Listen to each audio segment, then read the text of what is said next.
Welcome to Collecting Chaos. My name is James, and today I'm not here to talk about comic books. I'm not here to talk about toys. I'm here to talk about Memorial Day.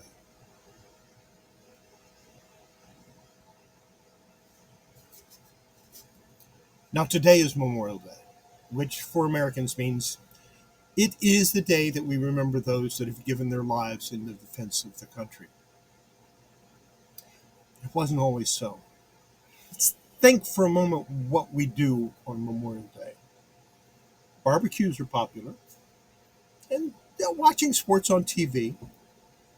Let's not forget those big sales they have at some of the stores. Wait, how does this make us remember those that have fallen? Why is it that some people decorate the graves with flowers on Memorial Day? Now, the placing of flowers on graves goes back to Roman times, and it was also a custom in Germany to place flowers on a cemetery graves in the 1800s, and sometimes all of them. In October of 1864, three women decorated the graves of fallen soldiers in Boalsburg, Pennsylvania. On May 1st, 1865, in Charleston, South Carolina, a group of men, black and white, hosted an event at a racetrack cemetery where 257 Union soldiers were buried. In Columbus, Georgia, on March 11th, 1866, a Ladies' Memorial Association secretary by the name of Mary Ann Williams sent a letter which was published advocating a day set aside to observe as a religious custom of the country to wreath the graves of the martyred dead with flowers. They picked April 26th, and Columbus, Mississippi, held their event on April 25th. This kind of took the nation by storm. It went viral for that time frame. And April 25th and 26th were used to honor the fallen of the Civil War. This was not something that the current general for the Grand Army of the Republic was too happy about, because he felt that it was wrong for the South to initiate such things. However, he's under a lot of political pressure at the time, as well as pressure from his wife, who had seen some of these ceremonies. And so General Logan issued General Orders 11, which declared the 30th of May to be the day designated for the purpose of placing flowers and decorating the graves of those who died in the defense of their country during the rebellion. The rebellion he's talking about was the Civil War, of course. Basically what it was. The South rebelled against the North. This had the effect of having the federal government officially recognize Memorial Day, but it was not a holiday. This wouldn't happen for at least another 100 years.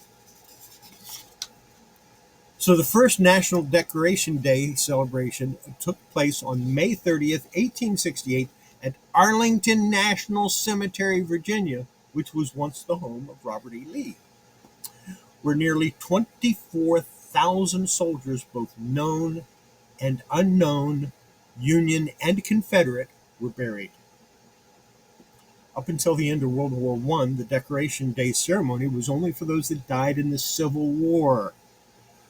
After World War I, it was expanded to honor those who died in all American wars. General Orders number 11 started to appear on cast iron tablets along with the Gettysburg Address in many of the cemeteries. And this was primarily the work of the Women's Relief Corps, which was an auxiliary of the Grand Army of the Republic. On May 11th, 1950, Congress made a joint resolution that requested the President issue a proclamation calling on the people to observe each Memorial Day as a day of prayer for permanent peace, and designating a period on that day when the people of the U.S. might unite. In 1966, a congressional resolution officially recognized the century of Memorial Day events held on May 30th in Waterloo, New York, And so the federal government declared that as the location of the birthplace of Memorial Day. Guess they kind of forgot about Arlington National Cemetery.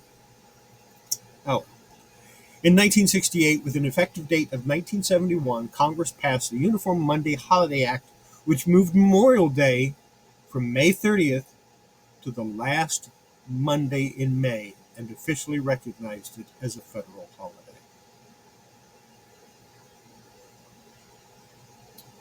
103 years after the General Orders 11 was issued.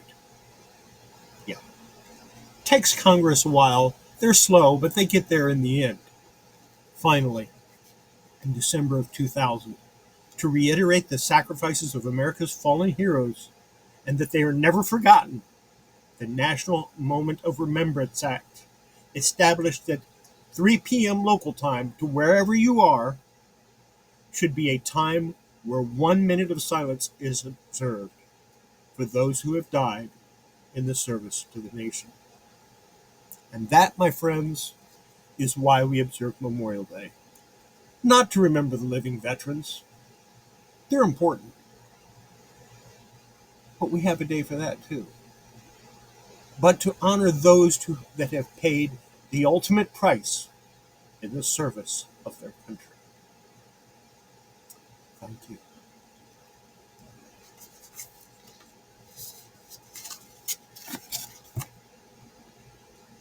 Have a great Memorial Day. Don't forget, 3 p.m. Bye.